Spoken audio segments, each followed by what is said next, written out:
اس لیے کہ مجھے یاد ہے مندر کی چھت کی لکڑی کی بھاری کڑی عین میرے سر کے اوپر گری تھی، لیکن مجھے چوٹ کا احساس نہیں ہوا تھا۔ میں ملبے کے نیچے دبا ہوا تھا، مگر میں اپنے جسم پر کہیں کہیں درد محسوس نہیں ہو رہا تھا اور میں نے سانس بھی بڑی آسانی سے لے رہا تھا۔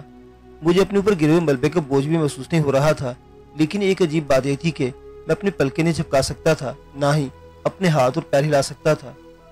ایک ناگوار سی وہ میرے ذہن میں گھس رہی تھی، میری آنکھوں کے آگے اندھیرا چھایا ہوا تھا، شاید یہ اس مٹی کی وجہ سے تھا جس کی تہ میری آنکھوں کے آگے چڑھی ہوئی تھی۔ میں نے پہلے زور لگا کر مٹی سے باہر نکلنا چاہا، مگر میں ایسا نہ کر سکا۔ پھر میں نے ہاتھ سے ملبے کو پرے ہٹانے کی کوشش کی تو میرے جسم پر جیسے بجلی سی گری۔ مجھے احساس ہوا کہ میری بازو اور ٹانگیں غائب ہیں، میں صرف اپنے جسم کو آگے پیچھے حرکت دے سکتا تھا۔ میں نے اپنے جسم کو حرکت دی تو ابل کھاتا ہوا لہرا کر ملبے کے اندر ہی باہر نکل آیا۔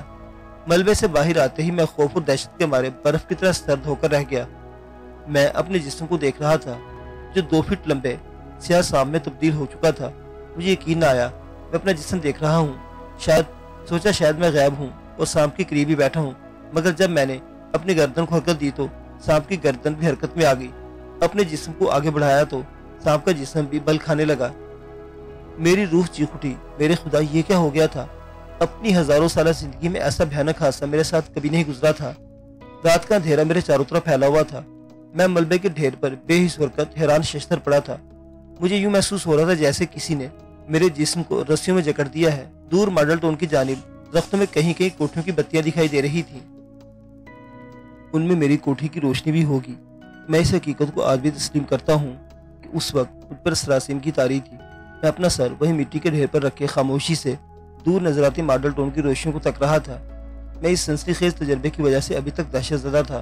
جب یہ دہشت ذرا کم ہوئی تو میں نے اپنے حواس پر غور کیا۔ میری نظر میں کوئی تبدیلی واقع نہیں ہوئی تھی، مجھے ہر شے اسی طرح دکھائی دے رہی تھی جیسے میں انسان کے روپ میں دیکھا کرتا تھا۔ ہو سکتا ہے سانپ بھی اسی طرح دیکھتا ہو۔ ایک پرندہ بولتا ہوا میرے اوپر سے گزرا تو مجھے محسوس ہوا جیسے میرا سارا جسم اس کی آواز کو سن رہا تھا۔ میری قوت شمع کا تعلق براہ راست میری زبان سے مربوط ہو چکا تھا، جو تھوڑی تھوڑی دیر بعد اپنے آپ منہ سے باہر نکل کر واپس آ جاتی تھی۔ سب سے اہم بات میرے ذہن میں تھی، میرا ذہن ایک انسان کی طرح کام کر رہا تھا۔ مجھے ہر شے یاد تھی، میرا شعور مجھے میرے ماضی اور حال سے برابر آگاہ کر رہا تھا۔ مجھے یاد تھا کہ میں آتون ہوں اور ایک عورت مجھے اس مندر میں اپنی بیٹی کو گنڈوں سے بچانے کے لیے لائی تھی۔ لیکن میرے ساتھ ایسا ہولناک حادثہ کیوں پیش آیا؟ کیا یہ محض ایک حادثہ ہے؟ وہ عورت کون تھی جو مجھے اپنے ساتھ اس مندر میں لائی؟ کیا اس کے پیچھے کوئی سازش کار فرما تھی؟ اس سوال کا جواب مجھے فوراً مل گیا۔ میری آنکھوں کے سامنے مالکہ اسپرا کی شبیہ ابھری، اس کا سر عورت کا، باقی جسم دھڑ سانپ کا تھا۔ انتقام کی آگ میں اس کا چہرہ جھلس رہا تھا، اس کی آنکھوں سے چنگاریاں پھوٹ رہی تھیں، اس کے ہونٹ بند تھے، لیکن اس کی پھنکار ایسی آواز کی لہریں میرے جسم سے ٹکرانے لگی۔ وہ کہہ رہی تھی، آتون میں ہمیشہ کے لیے آگ میں گر چکی ہوں، مگر میں نے تم سے بدلہ لے لیا ہے۔ تو کبھی انسان کی جون میں واپس نہیں آ سکے گا۔ جب تک زندہ ہے سانپ بن کر زندہ رہے گا، تو موت کا ترسے گا، لیکن تجھے موت نہیں آئے گی۔ مالکہ ناگن کی شبیہ غائب ہو گئی۔ بات صاف ہو گئی تھی، میں مالکہ ناگن کے انتقام کی زد میں تھا۔ میں نے سب سے پہلے اپنی والدہ کی روح کی طرف توجہ دی، مگر میں والدہ کی شکل کو صاف طور پر اپنے ذہن کے پردے پر نہ لا سکا۔ مجھے قدیم مصری منتر بھی یاد نہیں آ رہا تھا۔ پھر میں نے سرسوتی دیوی کا تصور قائم کرنے اور اس کے بتائے سنسکرت کے اشلوک یاد کرنے کی کوشش کی، میں اس میں بھی کامیاب نہ ہو سکا۔ سرسوتی دیوی کی اگر شکل سامنے آتی تھی تو سنسکرت کے اشلوک ذہن سے محو ہو جاتے تھے، اشلوک یاد آتے تو سرسوتی دیوی کا تصور غائب ہو جاتا۔ میں نے اپنا سر خدا کے حضور جھکا دیا اور اپنے آپ کو تقدیر کے حوالے کر دیا۔ اب مجھے خدا کی رضا ہی اس اندوناک صورتحال سے نجات دلا سکتی تھی۔ میں ملبے کے ڈھیر سے اتر کر ماڈل ٹاؤن کی طرف ریگنے لگا۔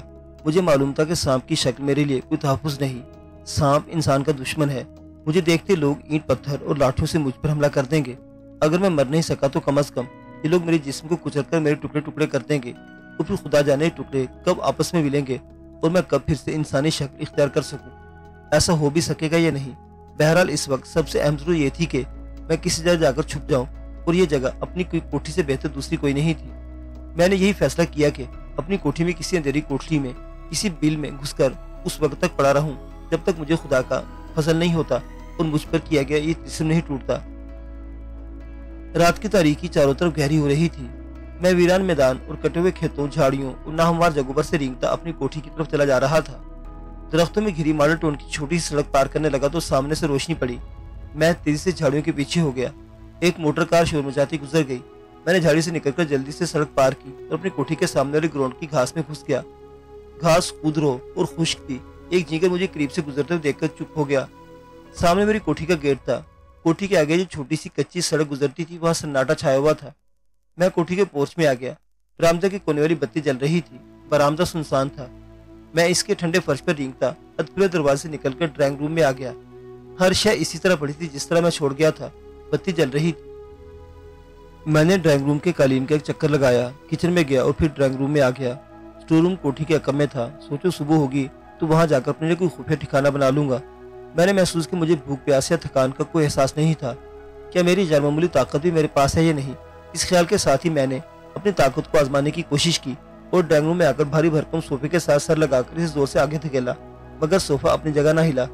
میرا دل مزید بیٹھ گیا۔ میری غیر معمولی طاقت بھی میری انسانی روپ کے ساتھ ہی مجھ سے جدا ہو چکی تھی۔ اب میں ایک عام سانپ تھا۔ مجھے یہ بھی یقین نہیں تھا کہ اگر کسی نے میرے دو ٹکڑے کر دیے تو میں زندہ بھی رہ سکوں گا یا نہیں۔ مجھے ایک خطرناک آزمائش میں ڈال دیا گیا تھا، لیکن میں نے ہمت نہیں ہاری تھی۔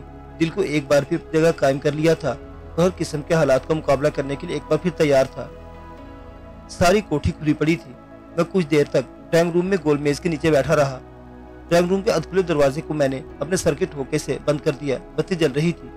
پہلے سوچا دیوار پر رینگ کر پرانے پائپ کے سوئچ کے پاس جاؤں اور اسے سر کے دباؤ سے آف کر دوں۔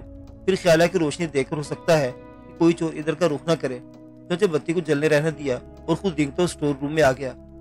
اسٹور روم میں اسی طرح کاٹ کباڑ پڑا ہوا تھا۔ کونے میں ٹوٹے پھوٹے سامان کے نیچے بیٹھ کر ایک جگہ بنا لی اور کنڈلی مار کر بیٹھ گیا۔ رات گزرتی چلی جا رہی تھی۔ نیند کا سوال ہی پیدا نہیں ہوتا تھا۔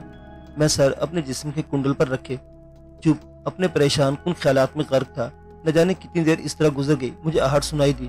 میں نے سر اوپر اٹھا لیا اور زبان باہر نکل کے کچھ سونگنے اور سننے کی کوشش کی۔ اب انسانی آواز بھی سنائی دی۔ یہ آواز ڈرائنگ روم کی طرف سے آ رہی تھی۔